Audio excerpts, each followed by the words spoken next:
to kay unilobam the danger of not loving the truth to hay ngam kay unisi kay ni unile hay ko to konori when we do not love the truth there is a danger Pilate ni Jesus Christ I question longai ko what is truth Pilate ni hay answer ya pani ni ngai ni ma mayam nang ai si drama to ni ne yun daura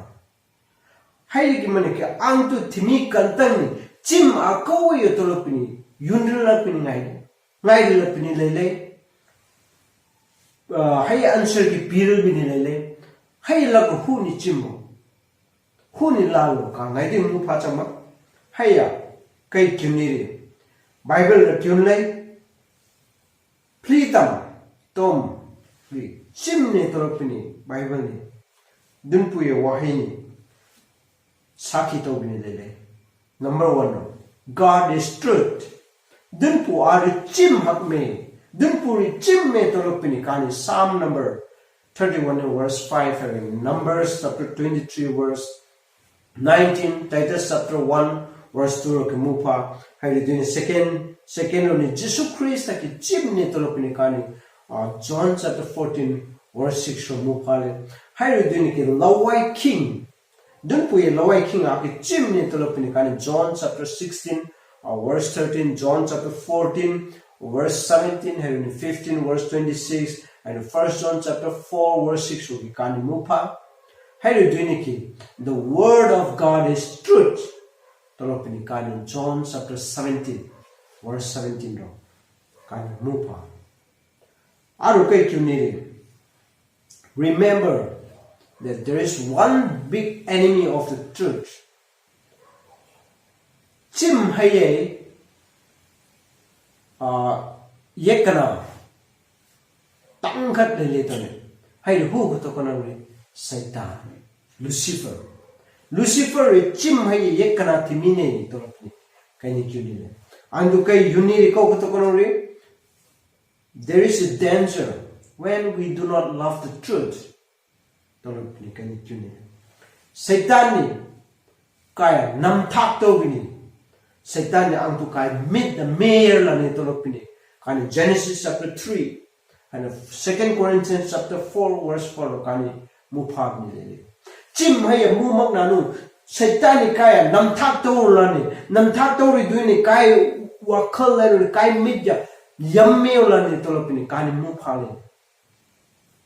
andu Satan kaya pap shell harin bor timi oyer la kawa chinti timi ko oyer lani Romans chapter 3 verse 23 and Romans chapter 2 verse 4 kani mu phale ka anturi pap shell timi oyer ni ka bor timi oyer ni Jinti rap lepami namba jinti timi oyo jani. Hai ngamne hai result ko to konori Romans chapter 6 verse 23 tungilni hai yunri ko to the wages of sin is death only. Bor tawni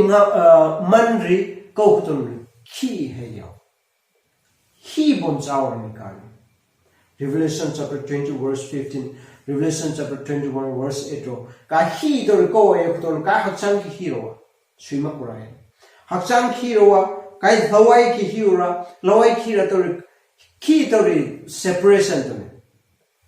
separation ka lawai ki hero highway ka hakchang ki hero highway ka nungi norok ra charo mai kom hero ka charo to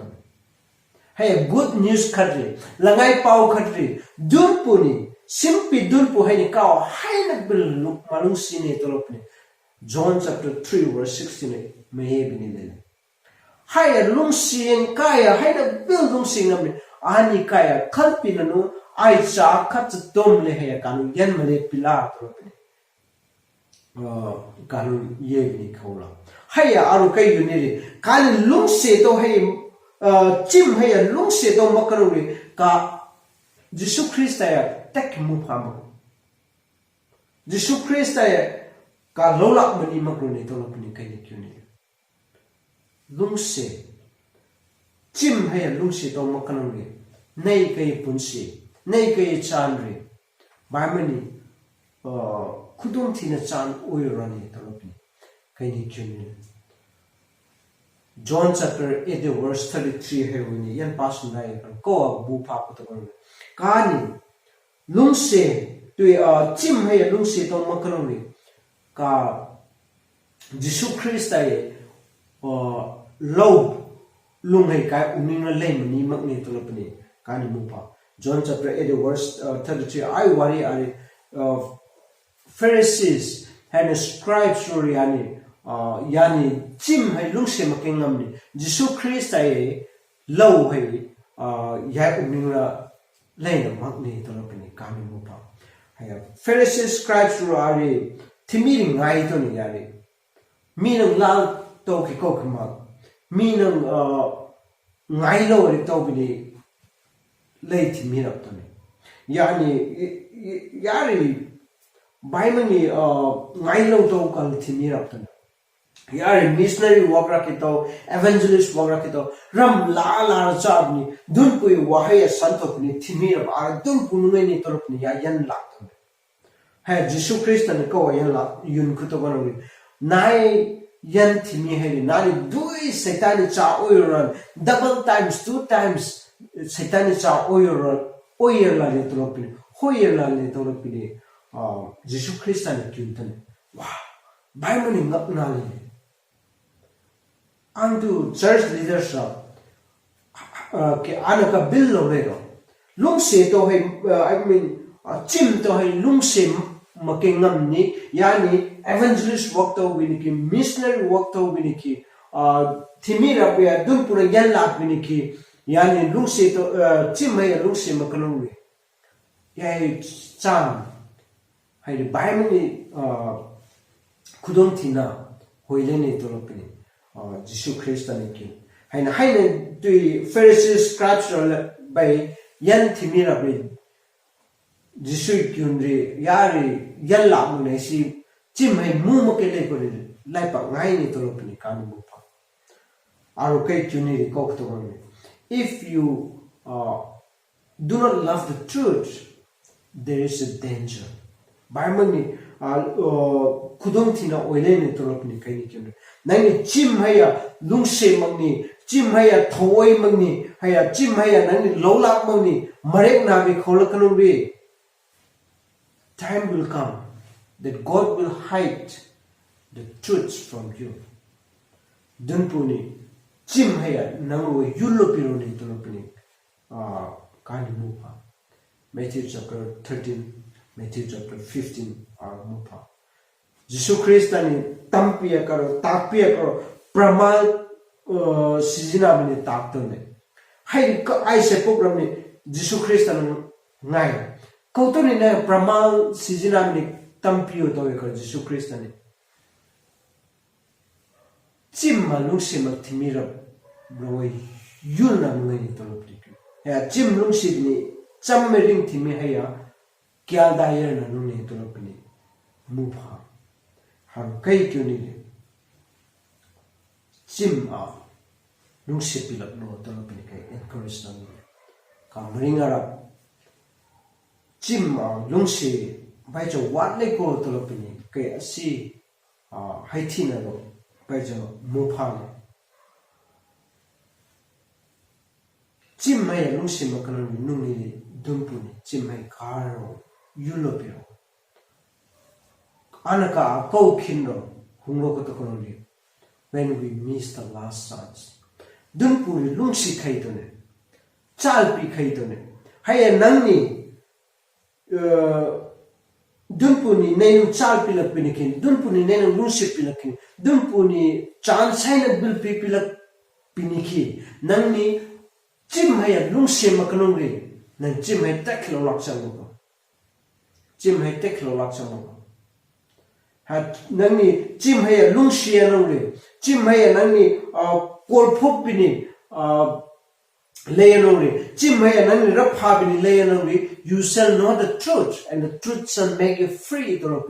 kani John chapter 8 muphan chim hai ne malet piro ne tolopini mupha aro kai kyuni chim lungse makno kai ni lai ni nam thak to ne tolopini kai mupha am to Jesus Christ means sizina bini wapau santok thimi bil chim mak santok bil khilele ha kai maringa rap kai asim muna ro hai rap be chim ke wapau santok rabya santok mini klai yaule ni tolopini kai mule ni kawin no me because they do not love the truth chim mai lungsi mangisho chim mai lungsi mangisho Jeremiah matam roke Jeremiah cham roke kani mupa Jeremiah ni dunpui mino chim hai dunpui ngamro chim wa pawaya paula hai santhoge karo Israel ramni lola piba ha chim mathimi hai ni dunpui min sizina bini pau santhoge karo yani lola tone kotone chim hai ani thasamani chim makhaya thasari kotone sa because they do not love the truth. And that is the danger of not loving the truth. Nani chimaya lungsi maknori naya namthak tobini ullo rawani toropini kaini kyunile. Israel Egypt rawani Canaan wai karo God has given them 40 years. Chahi somli yanu chance pi. Heroini 9 times chance be yani bo haina build board ogni ki dunpuni 9 times chance be 10 times ro haye consequences pha Pharisees ra scribes ra be ki dunpuni chance na sempi haye yani lolak ma ke ngamni dunpuni chimai mitroi yulo hayrani Judas Iscariot ki dunpuni lungse pibini aya chahi kono training to re kai mu pham kura haya chahi sum ni tang khai re anu ki chimai ngai doi mut pi ha chim hai ani nungse mangni lolak mu ne ngam ni ai last chance ani dral bini antu noro per le gra bamni chi kana oine kai kyune re nangni chim hai lungse maknong re there is a danger kai uning ari bai mani nam thak kal dole lai pang thimi kai uning ni bai mani ngai mani kai uning ni kai ka sa nam thak ni play ni jamaya ra kani mupa hai ri dini ki prithvi re lei put nam ni ki kai nam thak to ni play hai ri dini ki shaitan ni hai ro in ai false professor ni miracles to be miracles to be false promise to be kai nam thak to be le le to hai ri dini ki dunpuni chimhe kai mit do we yulo bila dunpuni kai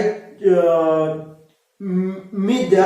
khumkhal bini chimhe yulo ko hai ri dunpuni kai yu thudolo kanuri dunpuni kai against the yum bini layeruri ka huni kalpi usa huni kalpi ru mangne ka kalpi ru thimi hai ni kai yekna oi bini kai against the yum bini layeruri mayum bini layeruri kaya huni ki kalpi makaro kai kyunuri there is a danger this is a big danger baimani kudong thina baimani kudong tangkat ni tolopuni kai kyunuri Thessalonians chapter 2 ra kan mupa kan chimaya lungsi makanuri we expose ourselves to be deceived kaya nuchim hai lungsi magadaw lo okay nam thak to pila okay ulo pila ka to